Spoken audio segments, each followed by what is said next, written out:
So you want to know the cost of living on a houseboat? Well, let's dive right into it. But there are so many freaking factors that you need to take into account. It varies so heavily, but I'm going to tell you guys how much it costs me personally in my own situation. It's going to be different for everybody depending on the boat, the place you're living, tons and tons of things. And we're also going to dive into some comments. I'm going to try to reply to a bunch of them that have been on the past videos of my boat and everything that I've been posting. So let's get into it. Let's hop on the boat and let's get to it. Okay, first thing that I want to address.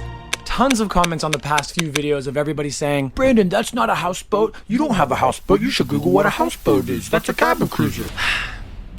I know. Trust me, I know. It's okay. It's gonna be okay. Most people on YouTube do not know the term cabin cruiser. So I'm just using the term houseboat because it's easier for people to understand. It makes more sense to people. And this is literally a boat and it's my houseboat.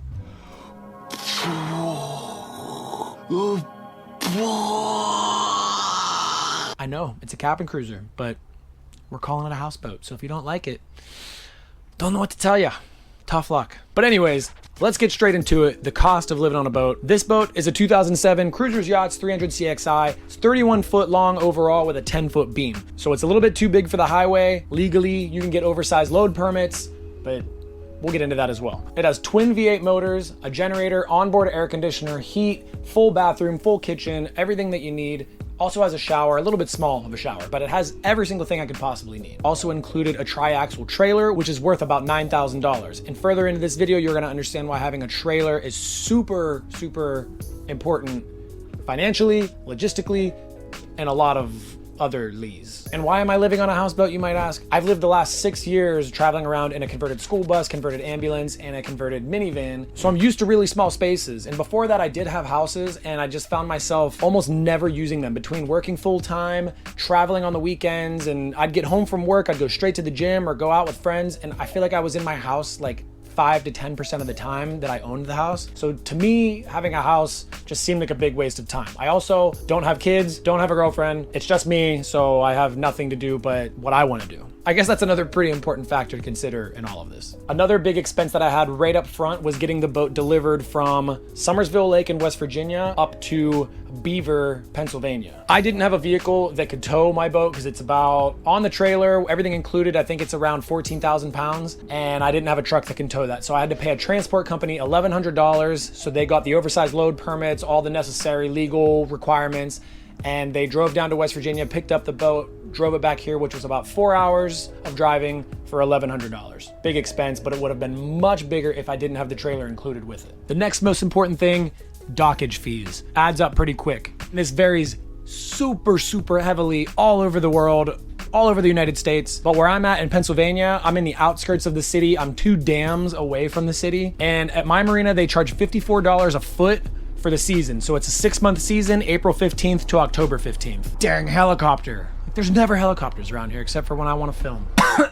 So $54 a foot times 31 feet plus $450 for unlimited electricity and water, plus a couple other little fees. Everything added up to $2,000 for my boat for 6 months. So if you compare that to rent in an apartment, I think it ends up being like $333 a month is what I'm paying. Not bad at all. And there's no grass to cut. The biggest and worst expense is fuel. My boat is one of the more fuel efficient ones of its size in this marina. I get 1 mile per gallon between 2 V8 motors. It's awful. So I get 1 mile per gallon, 125 gallon tank. Gas where I live is about $3.89 a gallon, which puts me at $486 for a full tank. Pretty brutal. And to make things even worse, that's if you get gas at a regular gas station. If you get gas on the water at the actual gas dock, which they're building one right now, there isn't one at the moment.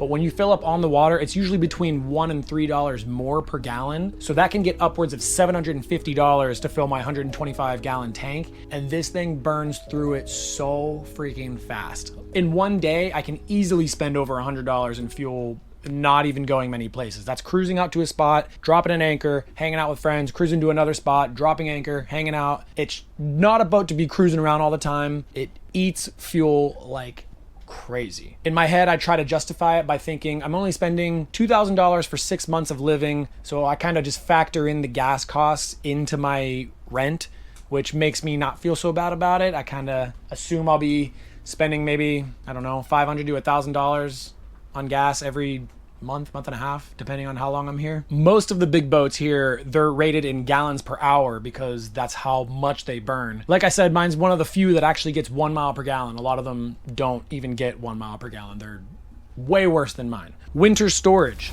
You gotta have a place to keep your boat in the winter, at least in Pennsylvania. So for my boat, it's $1,375 to keep it at the storage yard across the street for the length of the winter. If I didn't have my trailer, it would be an additional $1,000 on top of that. And let's talk winterization. You have to winterize boats, all the systems on them, or else when you put them away for the winter, everything's gonna freeze, crack your motors, crack your whole everything, and everything's gonna be ruined, and you're gonna be out tons and tons and tons of money. This is one of those things that you can do yourself and save a ton of money. That's what I do. Or you can pay the marina to do it for you. The marina charges $275 per V8 motor. So that's $550 just for my motors to have them winterized. $185 for the generator, $165 for my water system, $90 for the air conditioner, and $90 for the toilet. Oh, and also, if you don't have a truck or trailer and you need to have your boat pulled out of the water or put in the water, it's $150 every single time. Another reason why I have a trailer, and when I'm close by, I'll borrow a truck from my dad, and it's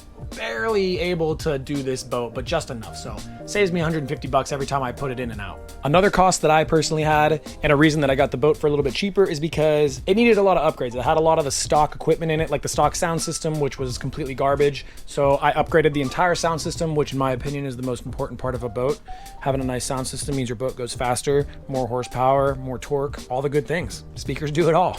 I spent around, I'd say $2,000 upgrading the entire sound system and lighting system, but that also can vary super heavily. I thought I was gonna have to redo all of the upholstery in here because it was all stained pretty bad from being in storage for so long and being in the sun. That would have cost me around another $5,000, and then if the canvas is in bad shape and needs to be all repaired, I'm pretty sure all of the canvas from scratch is around anywhere between $5,000 and $7,000 depending on where you're at. So luckily the canvas was in good shape, and luckily all the upholstery was able to clean up, because that saved me a ton of money, which I thought when I bought the boat I was gonna have to repair all of that. Detailing the boat, something I never even considered when getting a boat. I was like, oh, I'll just get it and wash it like I would wash a car. Not the case. This boat's been sitting for a long time, which means there's tons of oxidation on the outside, which means you have to completely buff and wax the entire thing. And a lot of times when it's as bad as mine was, you have to wet sand the outside, and these boats are huge outside of the water. So I talked to a company, and I think they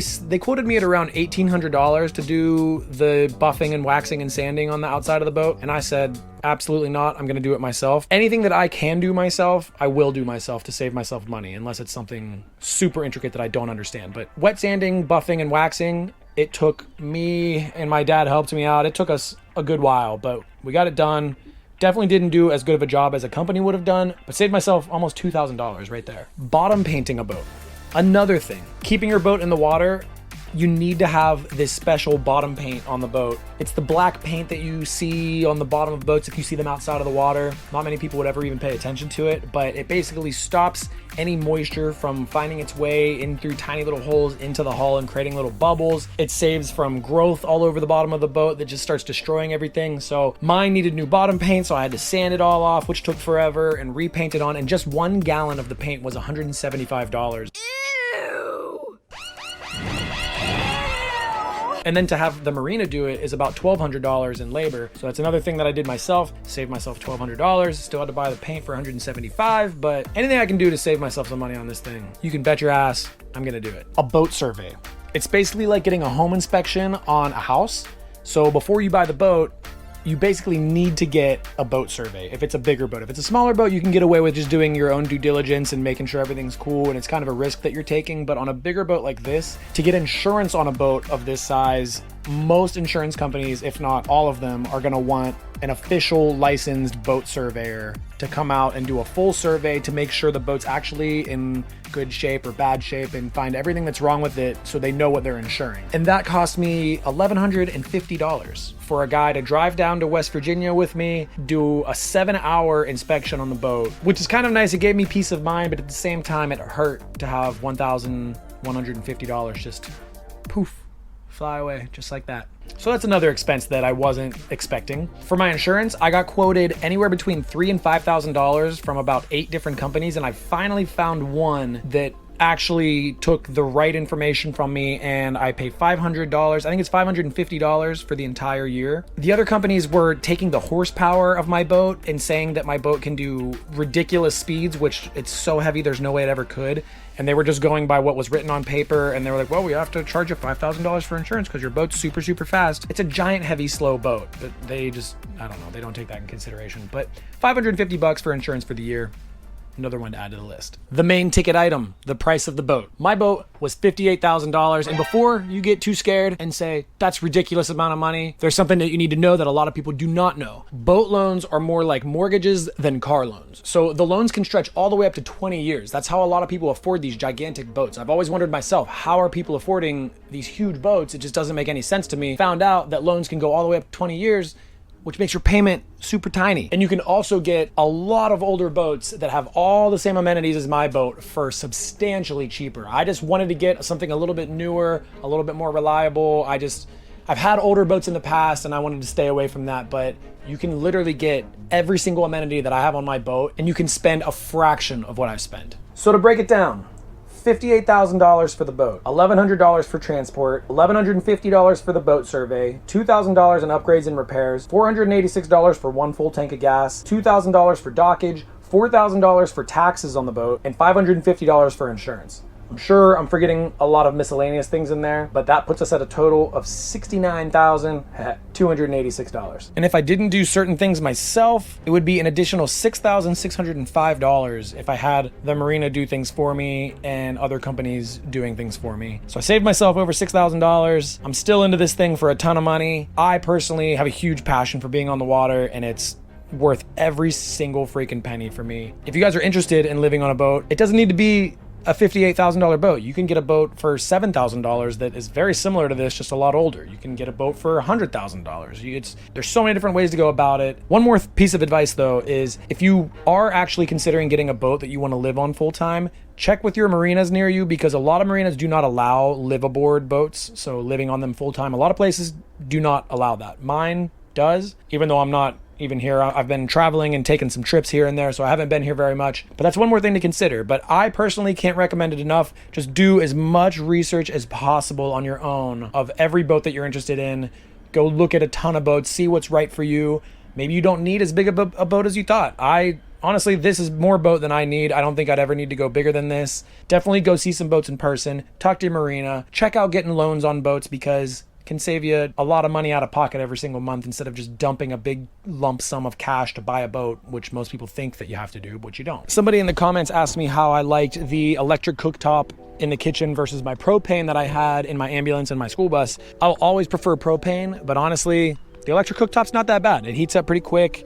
It's nice. I don't have to deal with gas, which is, a little bit of a plus, but overall, not that bad. I don't know. I'd say they're both pretty even. It's cool with me. And the number one question or suggestion that I've gotten on all the videos, why don't you take it somewhere warm instead of putting it in storage for the winter?